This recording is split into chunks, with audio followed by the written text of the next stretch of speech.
Hello mga katsararat, and welcome again to my channel. And for today's video, we're going to do another unboxing. Ayan, so before that, mag-intro muna tayo.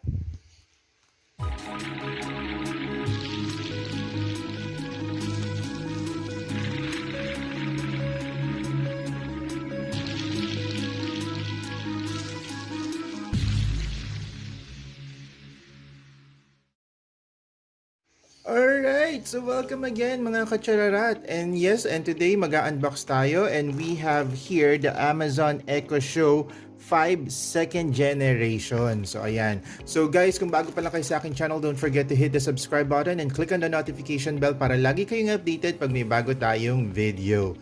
And wala pa rin kayong Shopback, install nyo na yan, so you'll get instant rebate for your online purchases from your favorite online store. For the link, nandyan din yan sa baba. So ayun, so guys, i-unbox na natin tong Amazon Echo Show 5 second generation. So as per Google, this was released June of last year of 2021. So ayan, so alam niyo naman na before, actually I'm a fan of Google. And first time ko lang na magta-try nitong si Alexa o nitong Amazon na speaker assistant something. Ayan, so itong Show 5, nakita ko lang naman siya during the 11/11 sale. So originally nakita ko to online, nasa 2,990, but during the 11/11 nakuha lang natin siya ng 2,669.04 and actually dalawa tong item guys, kasi kailangan kong ma-meet yung sa promotion dun sa voucher, so kailangan maka 3,000 ako something ganyan. So yan, so sinamahan ko rin siya ng SanDisk na 32GB, although hindi naman siya magagamit dito kasi wala naman tong memory card slot. Pero yun nga, bumili lang ako para ma-meet ko yung requirement. So ayan, so nakuha ko lang siya ng 2,669.04 para sa dalawang item na yan. So technically parang nasa ano lang to, 2,400. So yan, so pasok to sa ating Chararat Find. So ayan, maayos naman yung pagkakabalot niya.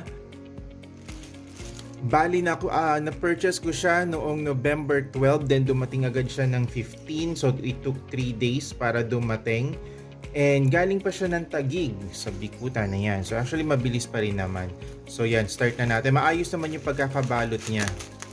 So yan. So na-curious lang ako kung ano bang kayang gawin ni Alexa na hindi kayang gawin ni Google Assistant, 'di ba? And ayun nga, before 'di ba meron tayo nung Google Nest Hub, kaya lang nasira na siya, nagbi-bleed na yung screen. I think yun lang siguro talaga yung problema ng mga speaker na may mga screen, kasi pag naka-open lang siya 24/7, so pag tumatagal talagang siguro umiinit, kaya nagkakaroon ng bleeding dun sa pinaka-monitor niya. So ayan guys, so naka-sealed naman siya. So far okay naman. So tignan lang natin yung pinaka-box niya. Yan yung pinaka-upper part, then yung pinaka-front. Then at the bottom part, ayan, meron siya ditong nakalagay, may seal siya dito sa ilalim. Ito. Then ito yung nakalagay sa likod, yung mga sample ng mga Alexa commands, 'di ba? Ayan. So nakalagay dito sa pinaka-description niya is 5.5 touchscreen and 2 megapixel camera with built-in shutter. Then may Bluetooth din siya, hands-free with Alexa, microphone and camera on and off button. Siguro yun lang din yung advantage nito compared kay Google Nest Hub, kasi si Google Nest Hub wala pa siyang camera. So this one meron na. Tapos maliit lang siya, 5.5 lang. Kasi si Google Nest Hub, if I can still recall, 8 inches na siya, 7 or 8, ganon. Sorry, kalimutan ko na. Kasi matagal ko na rin siyang hindi nagagamit. Then, nakalagay dito, what's in the box? Ayan, ano ba? It shows here, Echo Show 5 second generation, power adapter. Setup is simple and requires Wi-Fi. Ayan, ay mag-focus. So, yun lang. Then, so open na natin siya. At syempre, as always, excited ako. So, ayan. Dahan-dahanin lang natin.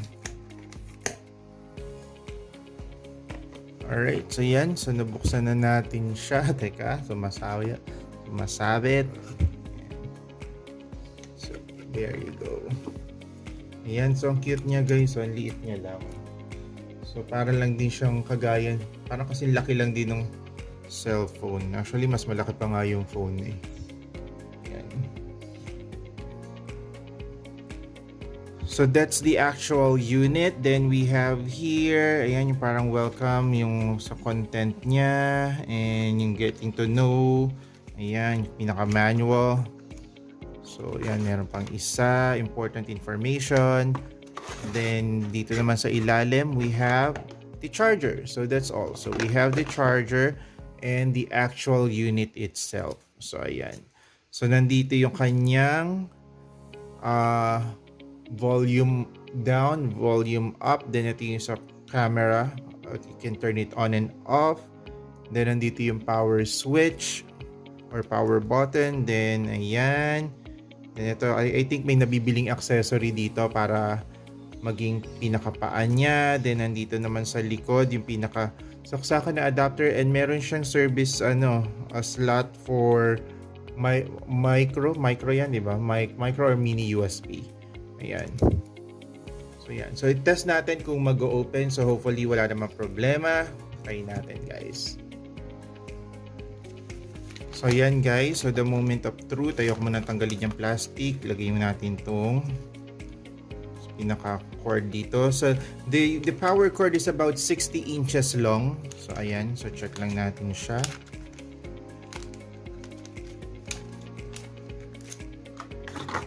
Lagay natin ito. Ayan. So nag-power on na siya. Then try natin kung mabilis lang din siyang i-set up. So ayan, lumabas na yung pinaka niya, echo lumabas. So ayan, guys, nag-enter na siya dun sa kanyang setup. So choose na natin English for the device language. Ready for setup. Ayan, so setting up, then ayan, pili lang tayo nung kanyang network. So ayan, guys, so actually tinanggal ko na rin yung plastic niya kasi masyado sa gabal, so para mas malinaw. So we're now connecting dun sa ating network. So ayan, so check lang natin with the registration. So actually I don't have a registration yet, so magawa muna ako. So ayan, guys, so actually tumagal ako sa pag-register ng address kasi ayaw niyang tanggapin yung address namin dito sa Laguna, hindi daw niya malocate. So I use the address in Mandaluyong ngayon. So 'di ba? So para magtuloy-tuloy lang sa registration, and I'll try to change it later. So ina-explore ko pa siya. So right now ini-instruct niya ako na to get the Amazon Photos app to upload yung mga photos nga, since gusto ko rin siyang gamitin para ipakita niya na lang yung mga pictures kesa random pictures online. So I'll be using my photo album para dito sa device na to. So we're at the end of the installation. So ayan, so nakalagay dito device updates available. So i-install lang natin yung update niya and tingnan natin kung gaano to katagal. So ayan, guys, so sabi niya this could take up to 10 minutes. So hintayin na lang natin.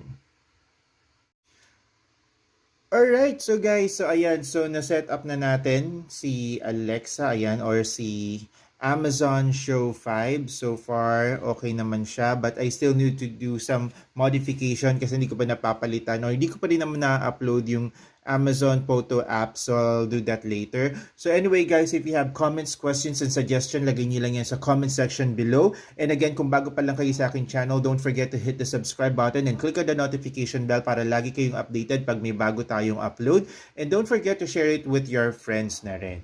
So ayun, so thank you again, guys, sa pagsama sa akin for this another video. And thank you for watching. Have a good day. Bye!